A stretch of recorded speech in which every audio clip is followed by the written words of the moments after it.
السلام علیکم۔ جہاں صبر کی آخری حد ہو وہیں سے کن کا مرحلہ شروع ہوتا ہے۔ اپنے زخموں کو اللہ پر چھوڑ کر بھول جاؤ، کیونکہ اللہ کے پاس امانتیں ضائع نہیں ہوتی۔ میں نہیں جانتی میرا نصیب مجھے کہاں لے جائے گا، یہ زندگی مختصر ہے، جانے کب یہ سفر ختم ہو جائے گا۔ دل کو محبت سے منور کرنے والا تو ہے میرے اللہ، مجھے خبر ہے تو اسے بہلائے گا۔ یہ آزمائش ہے تو مجھے ہمت دے پورا اترنے کی۔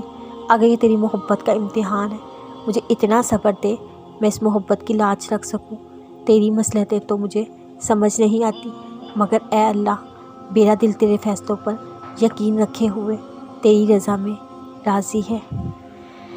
مسکرانے والے غصے والے برابر نہیں ہو سکتے، محبت بانٹنے والے نفرت پانے والے برابر نہیں ہو سکتے، دل میں بغض رکھنے والے معاف کر دینے والے برابر نہیں ہو سکتے، نیکیاں کرنے والے گناہ نہ چھوڑنے والے برابر نہیں ہو سکتے، دل دکھانے والے دل جیتنے والے برابر نہیں ہو سکتے۔